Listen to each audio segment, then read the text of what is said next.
लोग कहते हैं कि रात के वक्त शहर सो जाता है। भाग दौड़, शोर शराबा, गाड़ियों के हॉर्न, सब कुछ एक गहरी नींद में डूब जाता है। सड़कें खाली हो जाती हैं। लेकिन हमारे बुजुर्ग एक बात हमेशा कहते थे। वो कहते थे कि रात 12 बजे के बाद ये खाली सड़कें इंसानों की नहीं रह जाती। दिन के उजाले में जिन रास्तों पर बच्चे खेलते हैं, गाड़ियां दौड़ती हैं, रात के उस मनहूस और सर्द सन्नाटे में उन्हीं रास्तों पर उनका राज हो जाता है, जिनकी कोई मंजिल नहीं होती, जो दोनों दुनियाओं के बीच भटक रहे हैं। बुजुर्ग ये भी कहते थे कि अगर आधी रात के बाद कभी किसी सुनसान सड़क या किसी तिराहे चौराहे से गुजरना पड़े, तो चाहे पीछे से कोई भी आवाज आए, कितनी भी जानी पहचानी क्यों ना लगे, पलट कर मत देखना। क्योंकि जो इंसान उस वक्त पलट जाता है, वो अक्सर अपने साथ किसी ऐसी चीज को ले आता है जो कभी वापस नहीं जाती। इसी खौफनाक और अनकही सच्चाई का शिकार हुआ 32 साल का दीनदयाल। दीनदयाल कोई बड़े घर का या अमीर आदमी नहीं था, ना ही उसके बाप दादा कोई पुश्तैनी जमीन छोड़कर गए थे। वो एक सीधा साधा, मेहनती और अपनी दुनिया में मग्न रहने वाला इंसान था। घर में उसकी बीवी थी, सुशीला, एक ऐसी औरत जिसने कभी दीनदयाल से कोई बड़ी फरमाइश नहीं की, बस हर सुख दुख में उसका हाथ पकड़े रखा। और उनके 2 छोटे बच्चे थे, 7 साल का मुन्ना और 5 साल की गुड्डी। दीनदयाल की जिंदगी कोई आसान जिंदगी नहीं थी। दिन की शुरुआत सुबह 6 बजे होती थी। शहर की सबसे भीड़ भाड़ वाली अनाज मंडी में एक परचून की दुकान पर वो बोरे ढोने का काम करता था। 50-50 किलो के बोरे अपनी पीठ पर लाद कर जब वो गोदाम तक ले जाता, तो उसकी पीठ की नसें तन जाती थीं। पसीने से उसकी कमीज पूरी तरह भीग जाती थी। दिन भर की इस हाड़ तोड़ मेहनत के बाद जब शाम को उसका शरीर जवाब देने लगता, तब वो घर आता। लेकिन उसके दिन का अंत यहां नहीं होता था। परिवार का पेट पालने, घर की टपकती छत को पक्का कराने और अपने बच्चों को एक अच्छे स्कूल में भेजने के सपने ने उसे सोने नहीं दिया। इसलिए रात को 9 बजे वो फिर निकल पड़ता, एक फूड डिलीवरी ऐप के लिए काम करने। उसकी ईमानदारी, कभी छुट्टी ना लेने की आदत और ग्राहकों से हमेशा मुस्कुराकर बात करने के तरीके को देखकर डिलीवरी कंपनी के मैनेजर ने उसे रात 11 बजे से सुबह के 3 बजे वाली प्रीमियम नाइट शिफ्ट दे दी थी। इस शिफ्ट में काम करने वाले कम थे, लेकिन हर डिलीवरी पर पैसे और इंसेंटिव बहुत ज्यादा मिलते थे। दीनदयाल के लिए यह किसी वरदान से कम नहीं था। पिछले 2 महीनों में उसकी जिंदगी धीरे धीरे पटरी पर आ रही थी। सुशीला ने एक मिट्टी के गुल्लक में थोड़े थोड़े पैसे जोड़कर बच्चों की नई स्कूल ड्रेस सिलवा ली थी। घर के आंगन में सालों बाद एक नई चारपाई आई थी। घर में पहली बार सुकून और उम्मीद की एक हल्की सी रोशनी आई थी। लेकिन कहते हैं ना, गरीब की खुशी और तरक्की ज्यादा दिन तक छुपती नहीं है, और जब वो तरक्की किसी ऐसे इंसान की आंखों में चुभने लगे जिसके दिल में सिर्फ जहर भरा हो, तो फिर तबाही तय है। दीनदयाल की ये छोटी सी तरक्की उसी के इलाके के एक पुराने डिलीवरी बॉय को बर्दाश्त नहीं हो रही थी। उसका नाम था लल्लन। लल्लन एक नंबर का कामचोर, नशेड़ी और झगड़ालू किस्म का आदमी था। वो भी पहले उसी नाइट शिफ्ट में काम करता था, लेकिन लल्लन का काम करने का तरीका अलग था। वो रात की उस शिफ्ट का फायदा उठाकर अपने लाल रंग के डिलीवरी बैग के अंदर खाने के डिब्बों के नीचे अवैध शराब की बोतलें रखकर तस्करी करता था। जब कंपनी के सुपरवाइजर को इस बात की भनक लगी, तो उन्होंने लल्लन को धक्के मारकर नौकरी से निकाल दिया और उसकी जगह दीनदयाल को वो शिफ्ट सौंप दी। बस यहीं से लल्लन की आंखों में दीनदयाल के लिए एक खौफनाक और जानलेवा दुश्मनी पैदा हो गई। लल्लन को लगने लगा कि दीनदयाल ने साजिश करके उसकी नौकरी छीनी है। अब लल्लन अक्सर रात के वक्त किसी सुनसान चौराहे या नुक्कड़ वाली चाय की टपरी पर दीनदयाल का रास्ता रोकता। उसकी आंखें सस्ती शराब के नशे में लाल रहती, दांत गुटखे से सड़े हुए और मुंह से हमेशा एक गंदी बदबू आती। तूने मेरी रोजी रोटी मारी है ना दीनदयाल? एक रात लल्लन ने दीनदयाल की बाइक का हैंडल पकड़ते हुए बिल्कुल उसके चेहरे के पास आकर कहा, अरे बहुत उड़ रहा है तू आजकल। नया बैग, नई जैकेट, पर याद रखना, रात के अंधेरे में जब कोई मुसीबत सामने आकर खड़ी होती है ना, तो कोई भगवान, कोई मैनेजर बचाने नहीं आता। देख, मैं तेरा क्या हाल करता हूं। तू अपने पैरों पर चलकर घर नहीं जाएगा, तुझे लोग उठाकर ले जाएंगे। दीनदयाल एक शरीफ इंसान था। वो लल्लन की इन बातों से डरता तो था, लेकिन वो चुपचाप हाथ जोड़कर वहां से निकल जाता। उसे लगता था कि लल्लन बस शराब के नशे में बकवास कर रहा है, 2-4 दिन में खुद ही शांत हो जाएगा। लेकिन दीनदयाल ये नहीं जानता था कि लल्लन की धमकियां सिर्फ हवा में तीर नहीं थीं। लल्लन की जलन अब एक पागलपन बन चुकी थी, और इसी पागलपन में उसने दीनदयाल को रास्ते से हमेशा के लिए हटाने का एक ऐसा खौफनाक रास्ता चुना जो इंसानी समझ से बाहर था। लल्लन शहर के बाहर शमशान घाट के पीछे एक झोपड़ी में रहने वाले एक ढोंगी और अघोरी तांत्रिक के पास पहुंच गया। उस तांत्रिक का आधा चेहरा जला हुआ था और वो हमेशा काले मैले कपड़ों में रहता था। पैसों की लालच में आकर उस तांत्रिक ने दीनदयाल की मौत का एक ऐसा उतारा तैयार किया जो किसी की भी रूह कंपा दे। तांत्रिक ने लल्लन से दीनदयाल के पैरों की मिट्टी मंगवाई थी। एक अमावस की रात से ठीक पहले वाली रात को उस तांत्रिक ने एक काली मिट्टी की मटकी ली। उसके अंदर दीनदयाल के पैरों की मिट्टी, कुछ मरे हुए काले कीड़े, शमशान की राख और एक लाल कपड़े में बंधे हुए कुछ सफेद बाल रखे। तांत्रिक का मकसद साफ था। दीनदयाल जब रात के अंधेरे में अपनी बाइक से निकले तो उस पर एक ऐसी बुरी शक्ति हावी हो जाए कि उसका भयानक एक्सीडेंट हो। या तो वो मौके पर ही दम तोड़ दे या फिर जिंदगी भर के लिए अपाहिज होकर बिस्तर पर पड़ा रहे। और फिर आई वो रात, अमावस की रात। कार्तिक का महीना था। उस रात आसमान में चांद का नामो निशान नहीं था। तारे भी काले बादलों के पीछे छुप गए थे। पूरे शहर पर एक अजीब सी भारी और दमघोंटू मनहूसियत छाई हुई थी। रात के 1:30 बज रहे थे। हल्की हल्की चुभने वाली बारिश शुरू हो चुकी थी। सड़कें पूरी तरह से वीरान थीं। कुत्ते भी आज गलियों में नहीं भौंक रहे थे, जैसे वो भी किसी अनजाने खौफ से दुबक कर बैठ गए हों। दीनदयाल शहर के बीचों बीच एक रेस्टोरेंट के बाहर अपनी पुरानी स्प्लेंडर बाइक पर एक प्लास्टिक का सस्ता रेनकोट पहने खड़ा था। ठंड से उसके हाथ कांप रहे थे। तभी उसके मोबाइल की स्क्रीन चमकी और एक नया ऑर्डर बज उठा। उसने फोन निकाला और लोकेशन देखी। ऑर्डर की लोकेशन शहर के बिल्कुल बाहरी इलाके की थी, पुरानी कॉटन मिल। ये वो मिल थी जो 15 सालों से बंद पड़ी थी। वहां के लिए रात के वक्त कोई भी डिलीवरी बॉय ऑर्डर लेने को तैयार नहीं होता था। वो रास्ता बहुत ही सुनसान, कच्चा और खतरनाक था। लेकिन बारिश और दूरी की वजह से उस एक ऑर्डर पर दीनदयाल को 150 रुपये अतिरिक्त मिल रहे थे। दीनदयाल ने एक पल के लिए सोचा। उसे सुशीला का वो चेहरा याद आया जब वो पैसों का हिसाब लगाते हुए परेशान होती थी। उसे गुड्डी की वो मासूम सी हंसी याद आई। उसने एक गहरी सांस ली, खाने का गर्म डिब्बा अपने बैग में सुरक्षित रखा और अपनी बाइक स्टार्ट कर दी। सड़क पर दूर दूर तक कोई दूसरी गाड़ी या इंसान नहीं था, सिर्फ बारिश की बूंदों की आवाज और दीनदयाल की बाइक के इंजन की आवाज उस सन्नाटे को चीर रही थी। सड़क के किनारे लगे स्ट्रीट लाइट भी आज अजीब तरीके से जल बुझ रहे थे। हवा में एक ऐसी बर्फ जैसी ठंडक थी जो रेनकोट को पार करके सीधा दीनदयाल की हड्डियों में घुस रही थी। वो रास्ता शहर के बाहर एक पुराने तिराहे से होकर जाता था। तिराहा यानी वो जगह जहां 3 रास्ते आकर मिलते हैं। हमारे गांव देहात में कहते हैं कि तिराहा और चौराहा, ये दोनों जगहें पारलौकिक शक्तियों का दरवाजा होती है।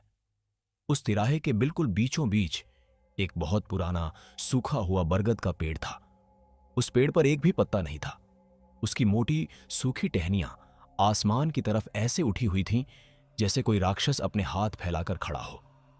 उसकी जड़ें सांपों की तरह जमीन से बाहर झांक रही थीं। लोग कहते थे कि रात के वक्त उस बरगद के पेड़ की छाया से भी दूर रहना चाहिए। दीनदयाल की बाइक जैसे ही उस तिराहे के करीब पहुंची, अचानक हवा बिल्कुल रुक गई।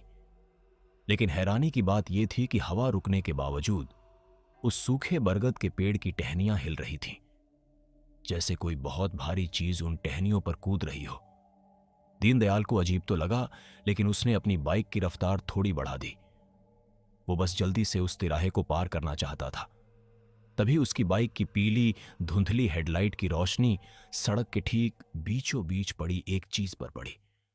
दीनदयाल की आंखें फटी की फटी रह गईं। सड़क के बिल्कुल बीचों बीच बारिश में भीगती हुई एक काली मटकी रखी थी। उस मटकी के मुंह पर एक सुर्ख लाल रंग का कपड़ा बंधा था, जिस पर गाढ़े सिंदूर से कुछ अजीब उल्टे सीधे तांत्रिक निशान बने थे। मटकी के चारों तरफ 7 पीले नींबू, लोहे की जंग लगी लंबी कीलें और कुछ काले और लाल धागे एक गोल घेरे में रखे हुए थे। घेरे के पास ही कुछ पुराने सफेद इंसानी बाल पानी में तैर रहे थे। दीनदयाल गांव से जुड़ा आदमी था। वो एक झटके में समझ गया कि यह कोई कचरा नहीं है, यह उतारा था। किसी ने अपनी मौत या अपनी बला, किसी बेगुनाह के सिर मढ़ने के लिए इसे ठीक रास्ते के बीच में रखा था। नियम था कि जो भी इसे कुचलेगा वो शक्ति उसके पीछे लग जाएगी। दीनदयाल का दिल जोर से धड़का। पसीने की एक ठंडी बूंद उसकी रीढ़ की हड्डी से नीचे खिसक गई। उसने अपनी पूरी ताकत से दोनों ब्रेक एक साथ दबा दिए।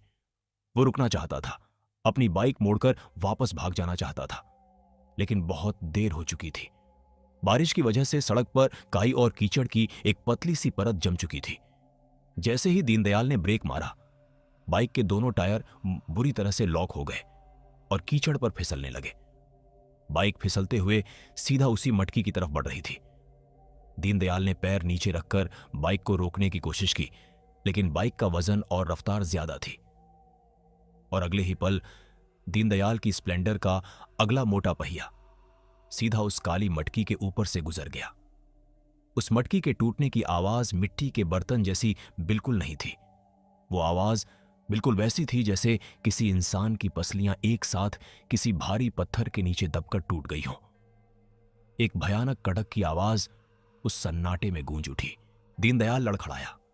उसका एक घुटना सड़क पर रगड़ा खाया, लेकिन उसने किसी तरह आखिरी पल में बाइक को गिरने से बचा लिया। बाइक मटकी को कुचलकर कुछ मीटर आगे जाकर रुकी। दीनदयाल की सांसें धौंकनी की तरह चल रही थीं। उसकी आंखों के सामने अंधेरा छाने लगा था। वो पीछे मुड़कर देखना चाहता था कि उसने क्या कुचला है, लेकिन तभी जैसे ही मटकी फूटी, तिराहे का माहौल एक सेकंड में बदल गया। बारिश अचानक रुक गई और उस ठंडी हवा में एक बहुत ही तीखी सड़ांध मारती हुई बदबू भभक कर उठी। एक ऐसी बदबू जो सीधे दीनदयाल के दिमाग पर वार कर रही थी। ये बदबू सड़े हुए मांस, कई दिनों पुराने खून और भारी कपूर के एक साथ जलने की थी।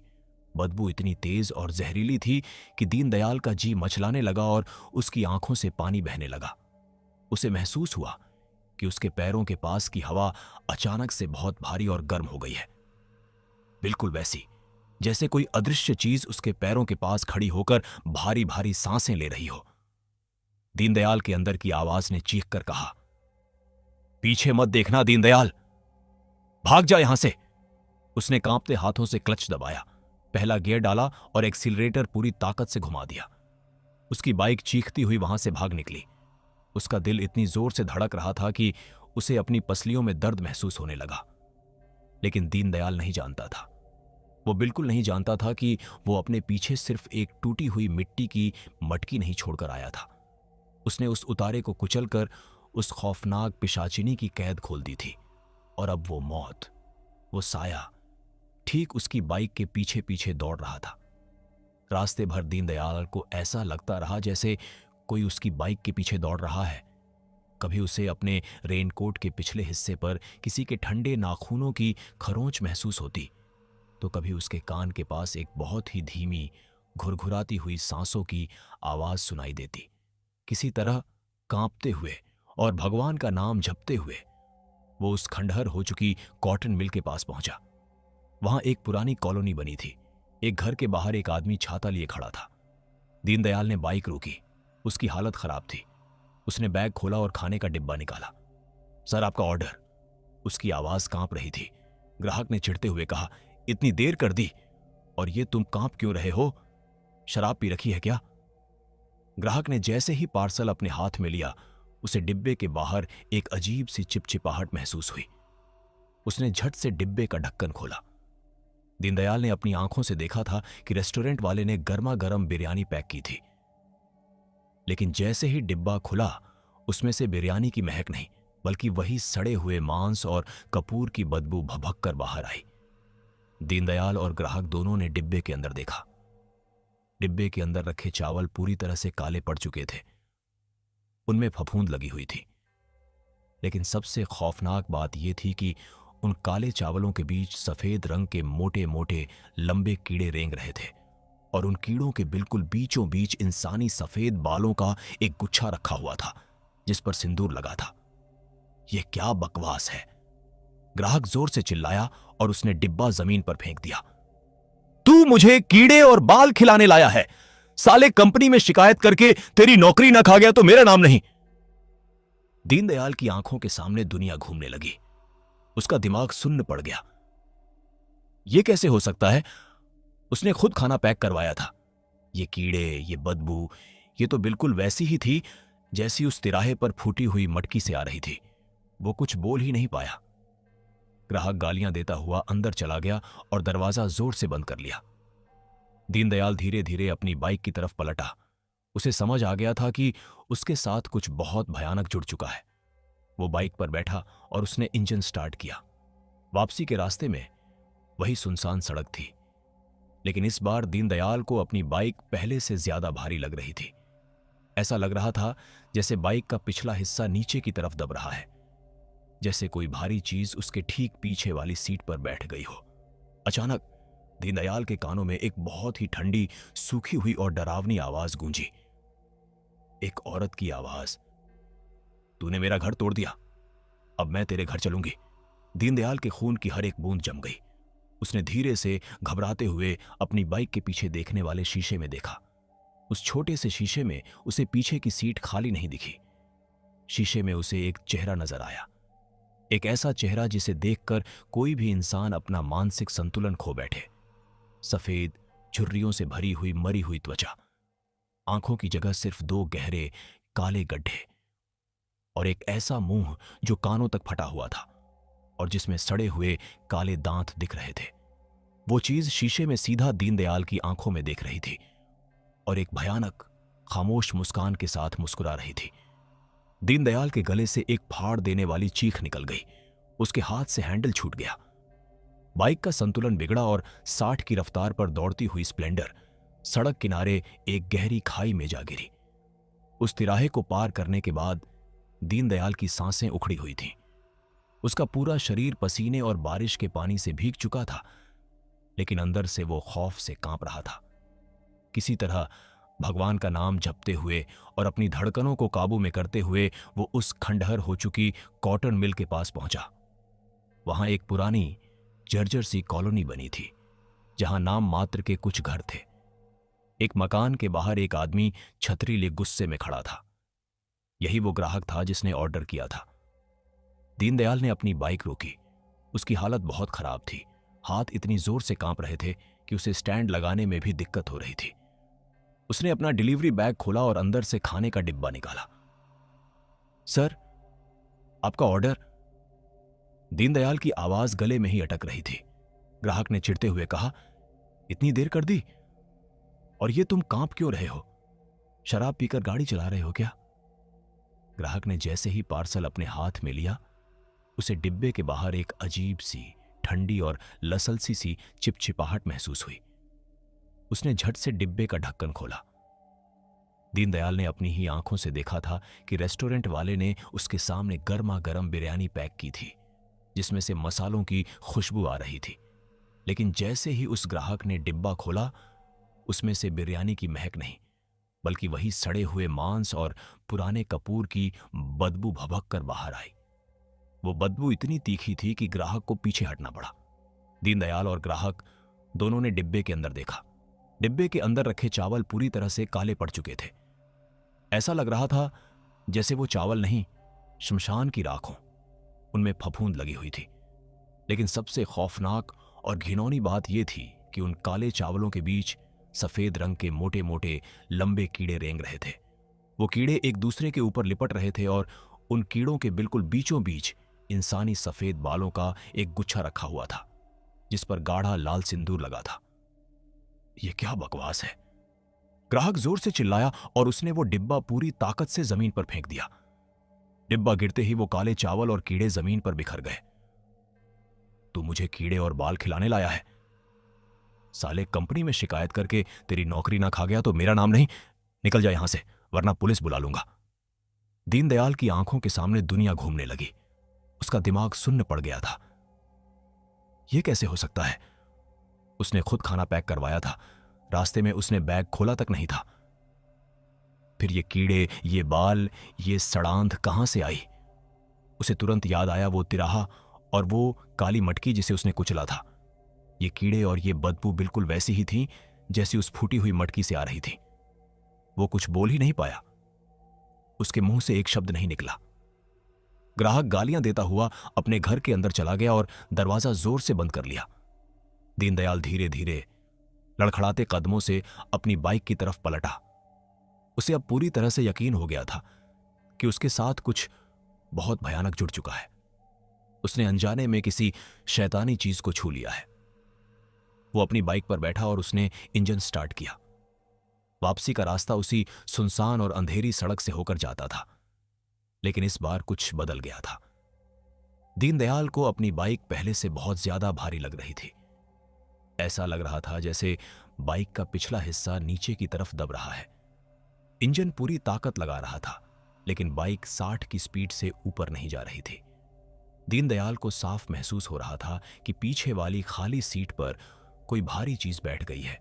अचानक दीनदयाल की गर्दन के पीछे एक बहुत ही ठंडी और बर्फीली हवा का झोंका लगा। हवा का झोंका नहीं, वो किसी की सांसें थीं।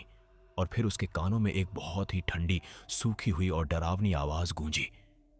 एक बूढ़ी औरत की आवाज जो मौत जितनी सर्द थी। तूने मेरा घर तोड़ दिया, अब मैं तेरे घर चलूंगी। दीनदयाल के खून की हर एक बूंद जम गई। उसका दिल छाती फाड़कर बाहर आने को हो रहा था। उसने नहीं चाहा था, लेकिन इंसान की फितरत उसे मजबूर कर देती है। उसने धीरे से, घबराते हुए, कांपती हुई नजरों से अपनी बाइक के पीछे देखने वाले शीशे यानी रियरव्यू मिरर में देखा। उस छोटे से शीशे में उसे पीछे की सीट खाली नहीं दिखी। शीशे में उसे एक चेहरा नजर आया। एक ऐसा चेहरा जिसे देखकर कोई भी इंसान अपना मानसिक संतुलन खो बैठे। एक ऐसी बूढ़ी औरत जिसका चेहरा झुर्रियों से भरा हुआ था, लेकिन उसकी त्वचा सफेद और मरी हुई थी। उसकी आंखों की जगह सिर्फ 2 गहरे काले गड्ढे थे जिनमें कोई पुतली नहीं थी। और उसका मुंह कानों तक फटा हुआ था और उसमें सड़े हुए काले दांत दिख रहे थे। वो खौफनाक चीज शीशे में सीधा दीनदयाल की आंखों में देख रही थी और एक भयानक खामोश मुस्कान के साथ मुस्कुरा रही थी। दीनदयाल के गले से एक फाड़ देने वाली चीख निकल गई। खौफ के मारे उसके हाथ से हैंडल छूट गया। बाइक का संतुलन बिगड़ा और रफ्तार पर दौड़ती हुई स्प्लेंडर सड़क किनारे एक गहरी खाई में जा गिरी। दीनदयाल हवा में उछला और कंकड़ पत्थरों से भरी जमीन पर जा गिरा। उसका सिर एक पत्थर से टकराया और उसकी आंखों के सामने अंधेरा छा गया। कुछ घंटों बाद जब उसे होश आया तो बारिश रुक चुकी थी। उसके सिर से खून बह रहा था। हाथ पैरों में गहरी चोटें आई थीं और कपड़े फट चुके थे। किसी तरह दर्द से कराहते हुए वो वहां से उठा। उसने अपनी बाइक वहीं छोड़ दी और लंगड़ाते हुए पैदल ही अपने घर की तरफ चलने लगा। चोटिल और लहूलुहान दीनदयाल जब तड़के सुबह अपने घर पहुंचा तो वो अकेला नहीं था। वो अपने साथ एक अजीब सी, हड्डियों को गला देने वाली ठंडक और वही सड़े हुए मांस की बदबू ले आया था। सुशीला ने जब दरवाजा खोला तो अपने पति की यह हालत देखकर वो घबरा गई। उसने तुरंत दीनदयाल को अंदर लिया, उसके घाव साफ किए और हल्दी का लेप लगाया। जब सुशीला ने पूछा कि यह कैसे हुआ तो दीनदयाल ने कुछ नहीं कहा। उसकी आंखें एकदम सूनी हो चुकी थीं। वो बस एकटक जमीन को घूर रहा था। सुशीला को दीनदयाल के कपड़ों से एक बहुत ही अजीब सी सड़ांध आ रही थी, लेकिन उसने सोचा कि शायद खाई में गिरने की वजह से कीचड़ की बदबू होगी। लेकिन सुशीला नहीं जानती थी कि असली तबाही तो अब शुरू होने वाली थी। अगले दिन से उनके उस छोटे से खुशहाल घर में ऐसी चीजें होने लगीं जिन्होंने पूरे परिवार की रूह कंपा दी। शुरुआत पानी से हुई। अगली सुबह सुशीला जब नहाने और कपड़े धोने के लिए नल खोलने गई तो नल से साफ पानी नहीं निकला। टंकी का पानी एकदम गाढ़ा, लसलसा और काला आने लगा था। बिल्कुल वैसा पानी जैसा गंदी नालियों में होता है। सुशीला ने सोचा शायद नगर निगम की लाइन में कोई खराबी आ गई है, लेकिन बात सिर्फ पानी तक नहीं रुकी। सुशीला रसोई में जो भी खाना बनाती उसका स्वाद बदल जाता। उसने बच्चों के लिए दाल और रोटी बनाई, लेकिन जब मुन्ना ने पहला निवाला मुंह में रखा तो उसने तुरंत उगल दिया। मां, ये रोटी कड़वी है। सुशीला ने खुद छक्कर देखा। रोटी में आटे का नहीं बल्कि राख का स्वाद आ रहा था, शमशान की सूखी राख का स्वाद। सुशीला ने सारा आटा चेक किया, सब कुछ ठीक था, लेकिन बनते ही हर खाने की चीज में वो सड़ी हुई महक और राख का स्वाद आ जाता था। घर के अंदर रखे हुए दूध में अचानक से लाल रंग के कीड़े पड़ने लगे, लेकिन इन सब से भी ज्यादा डरावना था दीनदयाल का बदलता स्वभाव। जो दीनदयाल घर आते ही अपने बच्चों को गले लगाता था, उनके साथ खेलता था, वो अब पूरी तरह से बदल गया था। वो अब दिन भर कमरे का दरवाजा बंद करके अंधेरे में अकेला बैठा रहता था।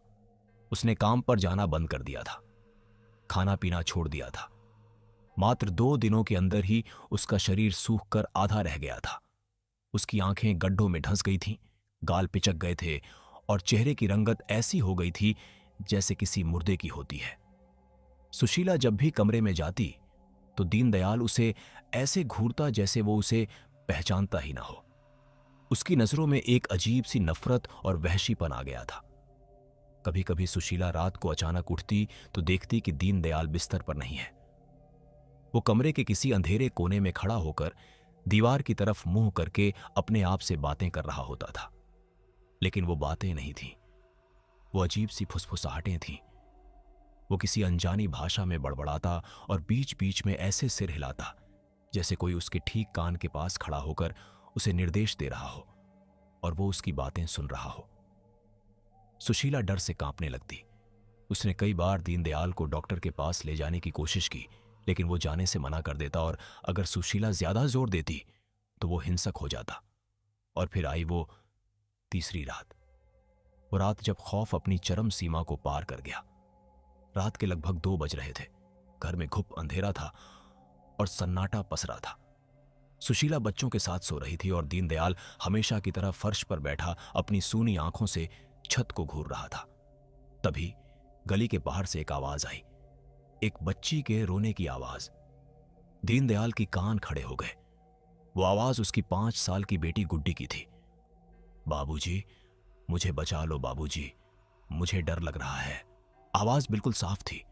गुड्डी बाहर सड़क पर खड़ी रो रही थी और अपने पिता को पुकार रही थी। दीनदयाल उठा। उसकी आंखों में अभी भी कोई भाव नहीं था। वो सम्मोहित सा किसी कठपुतली की तरह धीरे धीरे चला। उसने कमरे का दरवाजा खोला, आंगन पार किया और घर का मुख्य दरवाजा खोलकर बाहर गली में चला गया। गली में रात का घुप अंधेरा था। स्ट्रीट लाइट खराब पड़ी थी। दीनदयाल ने धीरे धीरे अपने कदम आगे बढ़ाए। गली के नुक्कड़ पर, जहां से बड़ा रास्ता शुरू होता था, वहां एक साया खड़ा था। वो साया दीवार की तरफ मुंह करके खड़ा था और उसके कंधे रोने की वजह से हिल रहे थे। दीनदयाल ने ध्यान से देखा। उस साये ने हूबहू वैसे ही कपड़े पहने थे जैसे गुड्डी ने उस दिन पहने थे।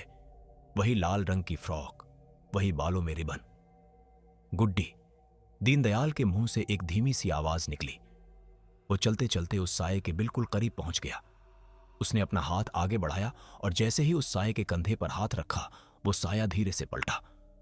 दीनदयाल की सांसें वहीं रुक गईं। वो गुड्डी नहीं थी। उस साये का कोई चेहरा ही नहीं था। जहां आंख, नाक और मुंह होने चाहिए थे, वहां सिर्फ एक सपाट, खोखला मांस का लोथड़ा था, जिसमें से वो सड़े हुए मांस की बदबू आ रही थी। और जब दीनदयाल की नजर नीचे गई तो उसने देखा कि उस बिना चेहरे वाले साये के पैर सीधे नहीं थे। उसकी एड़ियां आगे की तरफ थीं और उंगलियां पीछे की तरफ मुड़ी हुई थीं। वो एक छलावा था, एक ऐसा छलावा जो उस पिशाचिनी ने दीनदयाल को घर से बाहर निकालने के लिए रचा था। दीनदयाल कुछ समझ पाता या पीछे हट पाता, उससे पहले ही उस बिना चेहरे वाले छलावे ने दीनदयाल का हाथ कसकर पकड़ लिया। उसकी पकड़ किसी लोहे के शिकंजे जैसी थी और फिर वो छलावा उसे घसीटते हुए गली के पार उस पुराने, गहरे और सूखे कुएं की तरफ खींचने लगा। दीनदयाल ने छुड़ाने की बहुत कोशिश की, लेकिन उस साये में इंसानों से कहीं ज्यादा ताकत थी। वो दीनदयाल को कुएं के बिल्कुल मुहाने तक ले आई। ठीक उसी वक्त घर के अंदर सुशीला की नींद अचानक टूट गई। उसे लगा जैसे किसी ने वो उसका माथा छुआ हो। उसने करवट ली तो देखा दीनदयाल कमरे में नहीं है और बाहर का दरवाजा खुला है। वो घबराकर उठी और बाहर गली की तरफ भागी। उसने देखा कि गली के नुक्कड़ पर दीनदयाल हवा में लटक रहा है, जैसे कोई उसे खींचकर कुएं में गिराने की कोशिश कर रहा हो। लेकिन सुशीला को वो साया नजर नहीं आ रहा था। दीनदयाल! सुशीला चीखती हुई दौड़ी। कुएं में गिरने से बस 1 सेकंड पहले सुशीला ने दीनदयाल की कमीज कॉलर से पकड़ी और अपनी पूरी जान लगाकर उसे पीछे की तरफ खींच लिया। दोनों छिटक कर सड़क की दूसरी तरफ जा गिरे। सुशीला ने हांफते हुए देखा कि कुएं के पास कोई नहीं है। सब कुछ शांत था। जब दीनदयाल ने होश संभाला और अपनी आंखें खोली तो वो छलावा वहां से गायब हो चुका था। लेकिन सुशीला की नजर जब दीनदयाल के दाएं हाथ पर पड़ी तो उसकी चीख निकल गई। दीनदयाल के हाथ पर, जहां उस छलावे ने उसे पकड़ा था, वहां मांस जल चुका था और उस जले हुए मांस पर किसी बड़े जानवर के 4 लंबे नाखूनों के गहरे काले निशान छप गए थे, जिनमें से अभी भी हल्का हल्का धुआं निकल रहा था। सुशीला समझ गई थी कि ये कोई बीमारी या दिमागी परेशानी नहीं है। उसके पति को, उसके सुहाग को किसी ऐसी चीज ने जकड़ लिया है जो इस दुनिया की नहीं है, और वो चीज उसे तब तक नहीं छोड़ेगी जब तक उसकी जान ना ले ले। उस रात के बाद दीनदयाल की हालत दिन ब दिन और खराब होती चली गई। घर के उस खौफनाक हादसे ने सुशीला को अंदर तक तोड़ दिया था, लेकिन उसने हार नहीं मानी। उसने शहर के बड़े से बड़े डॉक्टरों को घर बुलाया। डॉक्टरों ने दीनदयाल की नब्ज देखी, दवाइयां दी, इंजेक्शन लगाए, लेकिन किसी भी दवा का उसके शरीर पर कोई असर नहीं हो रहा था, बल्कि दवाइयों ने उल्टा ही काम करना शुरू कर दिया। 2 दिन बाद ही दीनदयाल को भयानक उल्टियां शुरू हो गईं, और वो कोई मामूली उल्टियां नहीं थीं। जब भी दीनदयाल खांसता तो उसके मुंह से गाढ़ा काले रंग का खून बाहर आता था। उस खून में भी वही सड़े हुए मांस की बदबू होती थी। उसका शरीर अब बस हड्डियों का एक ढांचा भर रह गया था। उसकी आंखें हमेशा के लिए खुली की खुली रह जाती थीं, और वो बिना पलक झपकाए बस छत को घूरता रहता। जब विज्ञान और दवाइयों ने पूरी तरह से जवाब दे दिया, तब एक दिन उनके मोहल्ले के एक सबसे बुजुर्ग आदमी, जिन्हें सब रामू काका कहते थे, वो दीनदयाल को देखने आए। कमरे की चौखट पर कदम रखते ही रामू काका पीछे हट गए। उन्होंने अपनी नाक पर कपड़ा रखा और सुशीला को बाहर आंगन में बुलाया। रामू काका ने धीमी और कांपती हुई आवाज में कहा, बेटी, ये कोई बीमारी नहीं है। तेरे आदमी पर किसी ने मारण क्रिया करवाई है। इसके शरीर में जो घुस गया है वो अब इसे अंदर से खा रहा है। शहर के ये डॉक्टर इसे नहीं बचा पाएंगे। अगर तू अपने सुहाग को जिंदा देखना चाहती है तो इसे आज ही मरघट वाले नागा बाबा के पास ले जा। मरघट वाले नागा बाबा, ये नाम पूरे इलाके में खौफ और श्रद्धा दोनों के साथ लिया जाता था। ये बाबा शहर के बाहर, जहां नदी का किनारा था और जहां पूरे शहर के मुर्दे जलाए जाते थे, उस पुराने शमशान घाट में रहते थे। कहते थे कि वो बाबा इंसानों से बात नहीं करते, वो सिर्फ चिताओं की भस्म अपने शरीर पर लपेटकर तंत्र साधना करते हैं, और उनके पास ऐसी ऐसी शक्तियां हैं जो मौत के मुंह से भी इंसान को खींच लाती है। सुशीला के पास अब और कोई रास्ता नहीं था। उसने पड़ोसियों की मदद से किसी तरह दीनदयाल को एक रिक्शे में लिटाया और खुद भी उसके साथ बैठ गई। रिक्शा शमशान घाट की तरफ निकल पड़ा। रास्ते भर दीनदयाल बिल्कुल शांत पड़ा था, जैसे उसके शरीर में जान ही ना हो। लेकिन जैसे ही रिक्शा नदी के किनारे पहुंचा और दूर से शमशान घाट की चिताओं का धुआं नजर आने लगा, दीनदयाल के शरीर में अचानक एक भयानक और अमानवीय हलचल होने लगी। शमशान की राख की गंध हवा में आते ही दीनदयाल की आंखें अचानक पूरी तरह से सफेद हो गईं। उसका शरीर किसी रबर की तरह ऐंठने लगा। रिक्शा अभी चल ही रहा था कि दीनदयाल, जिसके शरीर में उठने तक की ताकत नहीं थी, वो अचानक एक झटके में उठा और रिक्शे से नीचे सड़क पर कूद गया। सुशीला जोर से चीखी। दीनदयाल सड़क पर गिरा, लेकिन वो इंसानों की तरह नहीं उठा। वो अपने दोनों हाथों और पैरों के बल किसी मकड़ी की तरह उलटा होकर सड़क पर रेंगने लगा। वो शमशान से दूर उल्टी दिशा में भागने की कोशिश कर रहा था। उसकी चाल इतनी तेज और भयानक थी कि रिक्शे वाला उसे देखकर डर के मारे वहीं बेहोश हो गया। तभी शमशान घाट के धुएं के बीच से एक भारी और कड़कती हुई आवाज आई, रुक जा पिशाचिनी। धुएं को चीरते हुए मरघट वाले नागा बाबा बाहर आए। उनके शरीर पर कोई कपड़ा नहीं था, सिर्फ चिता की ताजी सफेद भस्म लगी हुई थी। उनकी आंखें लाल अंगारे जैसी थीं और उनके हाथ में एक इंसानी खोपड़ी थी। बाबा ने बिना एक पल गंवाए अपने थैले से एक मुट्ठी काली भस्म निकाली, उसमें कुछ मंत्र फूंके और पूरी ताकत से वो भस्म दूर से ही दीनदयाल के ऊपर फेंक दी। जैसे ही वो भस्म दीनदयाल के शरीर से टकराई, उसके मुंह से एक ऐसी चीख निकली जिसने वहां मौजूद हर इंसान के कान फाड़ दिए। वो चीख दीनदयाल की नहीं थी, वो एक दोहरी आवाज थी। उसमें एक आदमी के कराहने की आवाज थी और साथ ही एक बूढ़ी औरत के चीखने की आवाज भी मिली हुई थी। दीनदयाल वहीं सड़क पर तड़पने लगा, जैसे किसी ने उसे जिंदा आग में फेंक दिया हो। बाबा तेज कदमों से चलकर उसके पास पहुंचे और उन्होंने अपना भारी पैर दीनदयाल की छाती पर रख दिया। दीनदयाल के मुंह से वो बूढ़ी औरत वाली डरावनी आवाज फिर से गूंजी, छोड़ दे मुझे अघोरी, ये मेरा शिकार है, मैं इसे अपने साथ ले जाऊंगी। बाबा ने अपनी आंखें चौड़ी की और गरजते हुए कहा, तू मेरे इलाके में आकर मुझे ही आंख दिखा रही है, चुपचाप इसके शरीर के अंदर ही दबी रह, वरना यही भस्म कर दूंगा। बाबा की डांट सुनते ही दीनदयाल का शरीर शांत हो गया और वो बेहोश हो गया। सुशीला भागती हुई आई और बाबा के पैरों में गिर पड़ी। बाबा ने दीनदयाल की गर्दन को छुआ और एक गहरी सांस ली। बाबा ने सुशीला की तरफ देखा और कहा, बेटी, तेरे पति को मारने के लिए एक बहुत पुरानी और खूंखार पिशाचिनी को जगाया गया है। किसी ने इसका नाम और इसके बाल लेकर एक उतारे में बांधकर उसे तिराहे पर रखा था। उस पापी का मकसद सिर्फ इसे डराना नहीं था, वो इसकी जान लेना चाहता था और तेरे पति ने गलती से उस उतारे को कुचल दिया।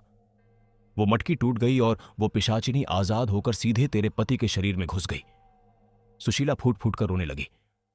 बाबा, मेरे पति को बचा लीजिए, मेरे छोटे छोटे बच्चे हैं, वो अनाथ हो जाएंगे। बाबा का चेहरा गंभीर हो गया। उन्होंने आसमान की तरफ देखा। आज 14 की रात है, कल पूर्णिमा है। ये पिशाचिनी कल रात अपने पूरे चरम पर होगी। अगर कल पूर्णिमा की रात 12 बजे तक इसे इसके शरीर से बाहर निकालकर वापस नहीं भेजा गया तो ये पिशाचिनी पहले तेरे पति का पूरा खून पी जाएगी और फिर तेरे घर में घुसकर तेरे बच्चों को भी खा जाएंगी। कल रात ही आखिरी मौका है। सुशीला ने कांपते हुए हाथ जोड़े। मुझे क्या करना होगा बाबा? मैं अपनी जान देने को तैयार हूं। बाबा ने कहा, जान नहीं देनी है, हिम्मत रखनी है। कल रात हम उसी तिराहे पर जाएंगे जहां से यह सारा खेल शुरू हुआ था। उस पिशाचिनी को उसी तिराहे पर शरीर से बाहर खींचना होगा। अगले दिन पूर्णिमा की रात आसमान में पूरा गोल चांद चमक रहा था। उसकी सफेद रोशनी उस पुराने सूखे बरगद वाले तिराहे पर पड़ रही थी, जिससे वो जगह और भी ज्यादा खौफनाक लग रही थी। रात के 11 बज चुके थे। बाबा नागा सुशीला और दीनदयाल को लेकर उसी तिराहे पर पहुंचे। दीनदयाल अभी भी उसी मदहोश और आधी मरी हुई हालत में था। बाबा ने सबसे पहले शमशान की राख, सिंदूर और कुछ काले तिलों को मिलाकर सड़क के ठीक बीचों बीच एक बहुत बड़ा गोल सुरक्षा घेरा बनाया। बाबा ने सुशीला और दीनदयाल को उस घेरे के बिल्कुल बीच में बैठा दिया। फिर बाबा ने घेरे के बाहर चारों दिशाओं में 4 सरसों के तेल के दिए जलाए। उन्होंने एक पुरानी इंसानी खोपड़ी और एक जंग खाया हुआ लोहे का त्रिशूल जमीन में गाड़ दिया और खुद उस खोपड़ी के सामने बैठकर तंत्र विद्या शुरू कर दी। बाबा ने सुशीला की तरफ सख्त लहजे में देखा और चेतावनी दी, बेटी, अब जो भी हो जाए, चाहे आसमान फट पड़े या जमीन खिसक जाए, तुम दोनों इस घेरे से बाहर मत निकलना। अगर तुम्हारा एक पैर भी इस घेरे से बाहर आया तो तुम दोनों राख बन जाओगे और मैं भी तुम्हें नहीं बचा पाऊंगा। सुशीला ने कसकर दीनदयाल का हाथ पकड़ लिया और अपनी आंखें बंद कर लीं। जैसे ही रात के ठीक 12 बजे पूरे तिराहे का माहौल एकदम से बदल गया। हवा जो अब तक बिल्कुल शांत थी, अचानक बर्फ जैसी ठंडी हो गई। ठंड इतनी बढ़ गई कि सुशीला के मुंह से भाप निकलने लगी। आसपास के कुत्तों ने अचानक रोना शुरू कर दिया। उनके रोने की आवाज इतनी लंबी और दिल दहला देने वाली थी कि जैसे वो साक्षात मौत को अपने सामने देख रहे हों। तभी उस सूखे बरगद के पेड़ की टहनियां जोर जोर से हिलने लगीं। बाबा ने अपना मंत्र पढ़ना तेज कर दिया और फिर पेड़ के सबसे ऊपरी हिस्से से एक बहुत भारी साया नीचे सड़क पर कूदा। वो पिशाचिनी थी और इस बार उसने कोई छलावा नहीं किया था। वो अपने असली सबसे घिनौने और खौफनाक रूप में उनके सामने खड़ी थी। उसकी ऊंचाई किसी आम इंसान से कहीं ज्यादा थी। शरीर पर काले चिथड़े लिपटे हुए थे। उसके हाथों की उंगलियों में लंबे मुड़े हुए काले नाखून थे जो चाकुओं की तरह चमक रहे थे। उसका चेहरा पूरी तरह से झुलसा हुआ था। आंखों में लाल रंग की आग जल रही थी और उसकी एक लंबी काली जीभ उसके मुंह से बाहर निकलकर जमीन तक लटक रही थी। उसके शरीर से लगातार गाढ़ा काला खून टपक रहा था जो जमीन पर गिरते ही तेजाब की तरह जलने की आवाज कर रहा था। उस पिशाचिनी ने बाबा की तरफ देखा और एक ऐसी भयानक चीख मारी कि दियों की लौ थरथरा गई। वो तेजी से दौड़कर आई और उसने घेरे के अंदर घुसने की कोशिश की, लेकिन जैसे ही उसके नाखूनों ने उस भस्म वाले घेरे को छुआ, एक जोर की चिंगारी उठी और पिशाचिनी का हाथ जल गया। वो दर्द से चीखती हुई पीछे हट गई। बाबा का घेरा बहुत ताकतवर था। जब पिशाचिनी ने देखा कि वो अपनी ताकत से उस घेरे को नहीं तोड़ सकती, तो उसने अपनी सबसे खतरनाक चाल चली, छलावा, मनोवैज्ञानिक वार। पिशाचिनी का रूप अचानक पिघलने लगा और अगले ही पल वहां पिशाचिनी नहीं बल्कि सुशीला खड़ी थी। हूबहू सुशीला, वही साड़ी, वही चेहरा। असली सुशीला जो घेरे के अंदर बैठी थी, वो बाहर अपने ही रूप को देखकर कांपने लगी। बाहर खड़ी नकली सुशीला ने रोते हुए दीनदयाल की तरफ हाथ बढ़ाया। जी सुनते हो, मैं बाहर रह गई हूं। ये बाबा मुझे मार डालेगा। मुझे अंदर खींच लो, मुझे बचा लो। दीनदयाल जो अब तक बेहोश था, उसने जैसे ही सुशीला की आवाज सुनी, उसकी आंखें खुल गईं। वो सम्मोहित सा होकर घेरे की तरफ खिसकने लगा। सुशीला ने उसे कसकर पकड़ लिया, लेकिन दीनदयाल की ताकत बहुत ज्यादा थी। जब वो चाल नाकाम हुई तो पिशाचिनी ने दूसरा रूप लिया। इस बार वो दीनदयाल की मरी हुई बूढ़ी मां के रूप में आ गई। वही झुर्रियों वाला चेहरा, वही ममता भरी आवाज। बेटा दीनदयाल, मैं स्वर्ग से वापस आ गई हूं। तेरी तकलीफ मुझसे देखी नहीं जाती। बाहर आजा मेरे लाल, मैं तुझे अपने सीने से लगा लूंगी। दीनदयाल की आंखों से आंसू बहने लगे। वो उठ खड़ा हुआ और उसने अपना एक पैर घेरे के बिल्कुल किनारे पर रख दिया। बाबा, जो अब तक मंत्र पढ़ रहे थे, उन्होंने अपनी लाल आंखें खोली और इतनी जोर से चिल्लाए कि पूरा तिराहा गूंज उठा। रुक जा मूर्ख, वो तेरी मां नहीं, तेरी मौत है। घेरे से बाहर मत निकलना, यह छलावा है। बाबा की आवाज से दीनदयाल का सम्मोहन टूटा और वो वापस पीछे गिर गया। जब पिशाचिनी की हर चाल नाकाम हो गई तो उसका गुस्सा 7वें आसमान पर पहुंच गया। उसने अपना असली भयानक रूप वापस ले लिया और इस बार उसने सीधे दीनदयाल के शरीर पर हमला किया। वो घेरे के बाहर ही खड़ी रही, लेकिन उसने अपने हाथ हवा में दीनदयाल की तरफ कर दिया।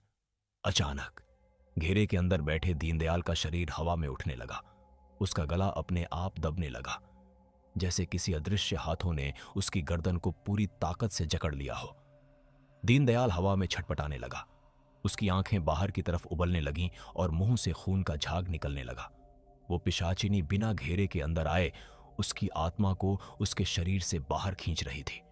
सुशीला चीखने लगी, बाबा कुछ करिए, ये मर जाएंगे। बाबा समझ गए कि अब आखिरी दांव खेलने का वक्त आ गया है। बाबा ने अपने झोले से अपना आखिरी और सबसे खतरनाक अस्त्र निकाला, एक कीलन यंत्र। यह तांबे का एक छोटा सा तिकोना यंत्र था, जिस पर बाबा ने अपने खुद के खून से कुछ प्राचीन और गुप्त मारण मंत्र लिखे हुए थे। बाबा अपनी जगह से उठे। उन्होंने उस त्रिशूल को उखाड़ा और उसके ऊपर वो कीलन यंत्र रख दिया। बाबा ने अपनी आंखें बंद की और एक ऐसा भारी और शक्तिशाली मंत्र पढ़ना शुरू किया जिसकी आवाज से ही तिराहे की जमीन कांपने लगी। हवा बवंडर की तरह गोल गोल घूमने लगी और फिर बाबा ने अपनी पूरी ताकत से वो त्रिशूल और कीलन यंत्र सीधा उस पिशाचिनी की तरफ फेंक दिया। जैसे ही वो यंत्र पिशाचिनी के शरीर से टकराया, एक कान फोड़ देने वाला धमाका हुआ। उस यंत्र से एक बेहद तेज, अंधी कर देने वाली लाल रोशनी निकली। पिशाचिनी के मुंह से दर्द की एक ऐसी लंबी और खौफनाक चीख निकली जो शायद मीलों दूर तक सुनी गई होगी। वो लाल रोशनी पिशाचिनी के शरीर को जलाने लगी। वो भागना चाहती थी, लेकिन उस यंत्र ने उसे चुंबक की तरह जकड़ लिया था। पिशाचिनी का शरीर धुएं में बदलने लगा और उस छोटे से यंत्र के अंदर तेजी से खींचने लगा। तभी बाबा ने गरजते हुए अपना आखिरी और सबसे खौफनाक आदेश दिया, लौट जा, लौट जा उस पापी के पास जिसने तुझे इस बेगुनाह के लिए जगाया था। जा और उसका सर्वनाश कर दे। एक आखिरी दिल दहला देने वाली चीख के साथ वो पूरी की पूरी पिशाचिनी उस छोटे से यंत्र के अंदर समा गई और अगले ही पल वो यंत्र एक जोरदार धमाके के साथ हवा में फट गया और राख बन गया। तिराहे पर एकदम से सन्नाटा छा गया। हवा बिल्कुल रुक गई। आसमान से काले बादल छंट गए और चांद की साफ रोशनी फिर से जमीन पर आ गिरी। घेरे के अंदर हवा में लटकता हुआ दीनदयाल धड़ाम से जमीन पर आ गिरा। सुशीला भागकर उसके पास गई। दीनदयाल ने एक लंबी और गहरी सांस ली। उसकी आंखों की सफेदी गायब हो चुकी थी और उसके चेहरे पर वापस इंसानी रंग लौट आया था। वो पूरी तरह से ठीक हो चुका था। अगली सुबह जब सूरज की पहली किरण शहर पर पड़ी तो दो ऐसी खबरें फैलीं जिन्होंने पूरे शहर में दहशत फैला दी। डिलीवरी बॉय लल्लन, जिसने ये सारा जाल बिछाया था, वो अपने छोटे से कमरे में मरा हुआ पाया गया। उसके कमरे का दरवाजा अंदर से बंद था, लेकिन उसकी लाश की हालत देखकर पुलिस वालों के भी पसीने छूट गए थे। लल्लन की गर्दन पूरी तरह से पीछे की तरफ घूमी हुई थी। उसकी आंखें खौफ से फटी हुई थीं, जैसे मरने से ठीक पहले उसने साक्षात अपने सामने किसी शैतान को देखा हो।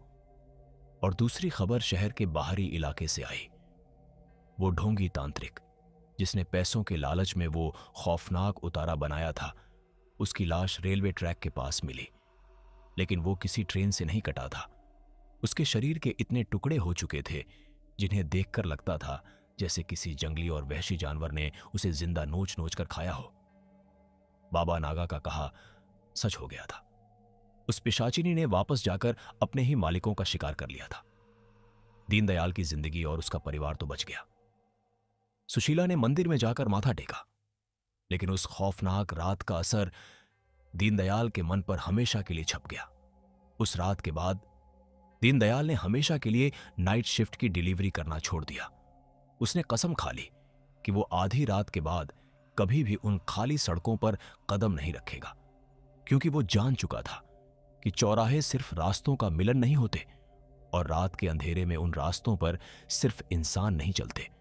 कुछ चीजें जानबूझकर रास्तों पर छोड़ी जाती हैं और उनसे दूर रहना ही जिंदगी है। तो दोस्तों, हमारी आज की यह खौफनाक कहानी यहीं पर समाप्त होती है। उम्मीद है कि आपको दीनदयाल की यह सच्ची और खौफनाक कहानी जरूर पसंद आई होगी। अगर ऐसा है तो प्लीज वीडियो को एक लाइक और खूनी टेल्स चैनल को सब्सक्राइब जरूर करें। जल्द मिलते हैं आपसे अगली ऐसी ही रोंगटे खड़े कर देने वाली कहानी के साथ। तब तक के लिए अपना ख्याल रखिए। जय श्री राम।